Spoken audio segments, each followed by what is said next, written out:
Again, the board knows we're doing defensive linemen today, so we're replaying our selections of Christian Barmore 2 years ago and Trey Flowers, whatever year that was. Felger Mazz Big Board brought to you by the Peterson School. And our exclusive draft coverage, again, is brought to you by the Peterson School. Enroll for the summer at petersonschool.com. We teach the trades.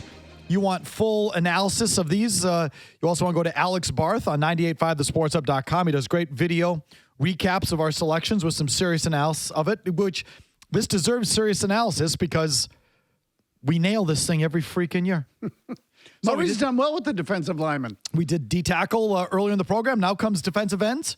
Once again, I've got my Lindy's Sports Annuals on a big piece of cardboard. That's the sound you're going to hear. Nerf balls with markers in the nose hitting the magazine. Closest to is the selection. We'll do three. Thank you. We'll do three defensive ends.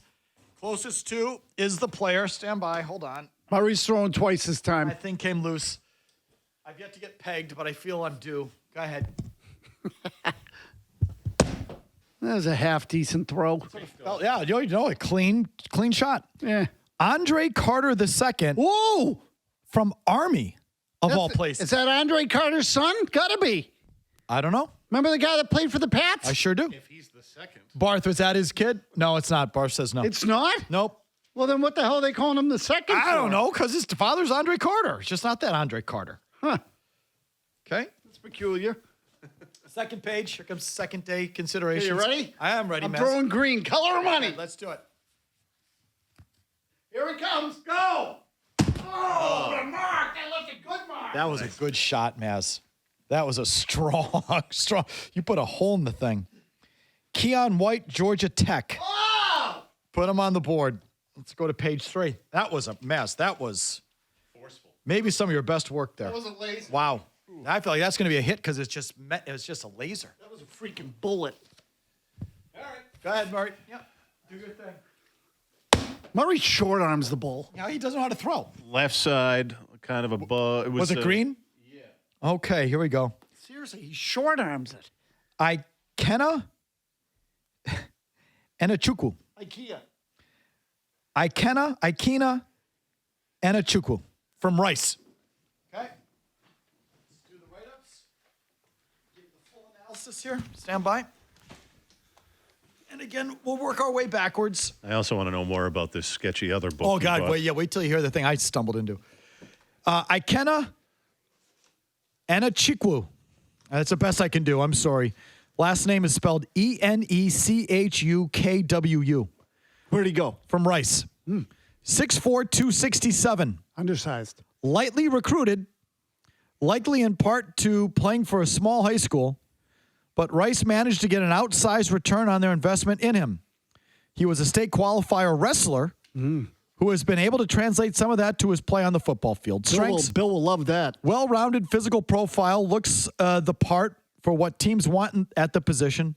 Power generation, has some intriguing flashes when he can get under the pads and drive. Under the pads. Urgency and strength with his hands will shock smaller linemen. Shock him. He's got electric hands. Yeah. Weaknesses, slower twitch pass rusher without the juice to threaten around the arc.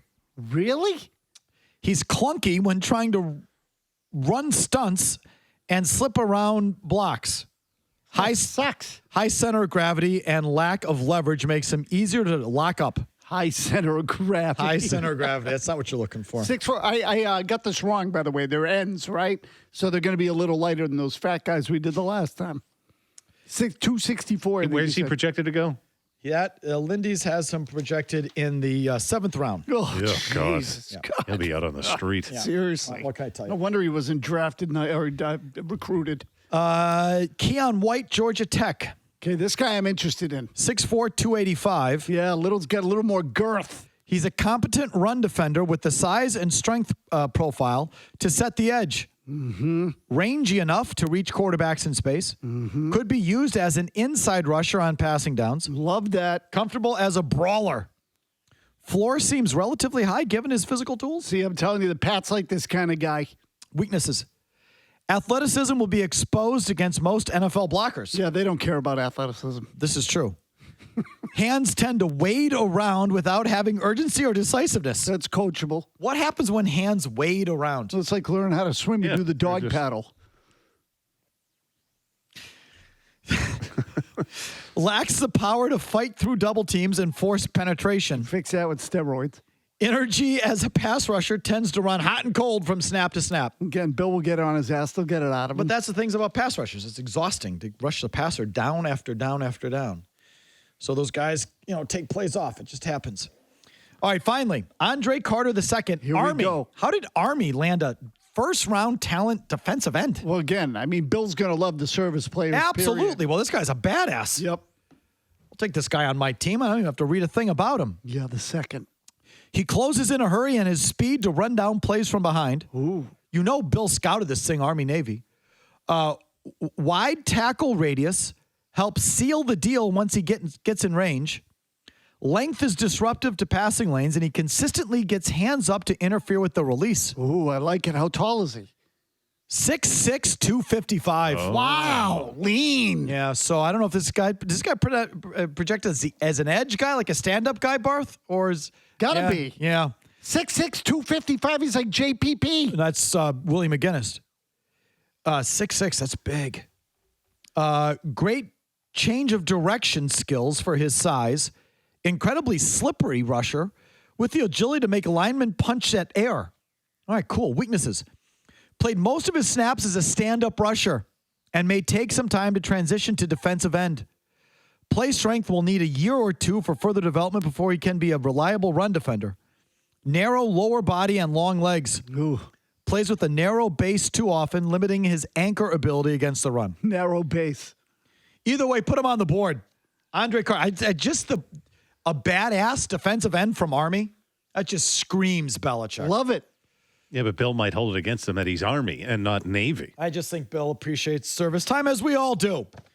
All right, we've been using Lindy's. We've been using in the years past Lindy's and Athlons. I ordered Athlons on Amazon. Yeah. But it said it was going to take 5-6 days, even with the expedited shipping or whatnot. So there was one that was available immediately. I just thought I'd order it. This is DTP's 2023 draft guide. You ever hear this, Alex? No. I don't think you should have. No, that's like Dave Thomas Peterson who just made it in his basement. I think I got duped. Look at that thing. Okay. Seriously. Who did he print that on a dot matrix? I don't know what DTP stands for, but it's written by Daniel Paul Greco. Down to party. And So it's his initials. Daniel Paul Greco. His middle name's probably Thomas. I was something like joking that. when I said that. No. It's like this kid's so I read the introduction where he's going to tell us who he is and what his credentials are. And I read this, brother. and what I'm expecting is I worked for 3 NFL teams in my career. I was a regional scout for the Baltimore Colts and some sort of write-up. He's just some shut-in. I was an assistant coach in the SEC for 20 years, and I've been doing this some sort of write-up about his credentials. Yeah, this guy was a sanitation worker. In the introduction, who am I and why should you trust me? Here's what he wrote. That's exactly what we should be asking our listeners. Listen to this. Well, first off, my name is Dan. About 10 years or so ago, I began writing on several internet forums and writing up evaluations of future draft prospects. My write-ups got very popular, and each year I'd write more and more until finally I made my own draft guide, ! That's it. That's it. That's the whole explanation. To my overwhelming surprise, the guide was a hit! What separated my guide from others has been that I focus my reports on my own, all caps, views, and not the common consensus of media draft personalities. Each year, my guide grew in popularity, and I researched more and watched more and more film. Not to toot my own horn, but I feel I got better and better as well, period. At what? At evaluating the players or writing it? Many readers have pointed out that I've been the first one that loved, all caps, players such as Aaron Donald, Patrick Mahomes, Fred Warner, DK Metcalf, Antoine Winfield, and Andrew Thomas. I could go on and on, all caps. That's not to say I always get players right. Heck, I've been wrong on many occasions as well. I bet. So I knew I was in trouble when I read this and said, And the first paragraph was, who am I and why should you trust me? And the first sentence was, well, first off, my name is Dan. I can just tell by looking at it, like there's a lack of pictures. That's literally what he wrote. Look at that thing. The quote on the front of it says the best draft guide ever, and So- it's not attributed to anyone. So let's just put it to the right. There's no right. There's a blurb. Best draft guide of the year said Gil Brandt, whatever. Yeah. No. It's just in quotes. Best draft guide of the year. Could have been the homeless dude under the bridge Yeah. who wrote that. Best draft guide of the year, -Dan. Let me just see what he says about this. Here, talk for a second. Let me just, Find one of the guys that we hit. Yeah, okay. Andre Carter II. Okay, here we go. Probably hates him. Weaknesses. I'll just go to that. After having an unbelievable 2021 campaign, Carter had a very disappointing final season in 2022, failing to finish off his career in a similar fashion. Is that true or false, Barth? True. He's a major quote-unquote work in progress when it comes to proper hand technique, getting by simply off his length and athleticism. True or false? Metza, says Barth. When plays are heading in his direction, he looks out of place, especially when attempting to play through reach and cut blocks. Doesn't quite know how to utilize his body to tackle, and is more of a drag down tackler. Well, that's illegal. It is now. It's what they call the horse collar. Yeah, Belichick's going to love this guy, though, because his stock has dropped and get him for cheap. Plays far too high and couples this with his lack of ideal lower body power to set perimeter lanes or deconstruct blocks. So here's what I'm learning. And I say this with all the love and respect in my heart, Dan. I'm just, Dan, the author here, some jabroni from the internet gives you the same crap that Athlons gives you, that Lindy's gives you. Alex gives you a higher level. I'm sure I'm not going to include him in all this. That Matt Groh probably it's all nonsense. It's all nonsense. It's all crap. I don't know how many of these he sells. I don't know. Horse collar. So all I can tell you is That run you like $25? No, it was cheap. That's why I got it. I'm cheap. $5? I'm cheap. I can't remember what it was. It wasn't like 30. It wasn't like 40. I wouldn't have done that. I'm surprised it has a binding. It was like 11. Seriously. I thought that guy looks like he might have Xeroxed it at the Staples. So the introduction, if you want to know his credentials, he starts off by saying, well, first off, my name is Dan. There we go. Maybe it's lift shots. Here comes the final word right after this. Horse collar, horse collar. You're listening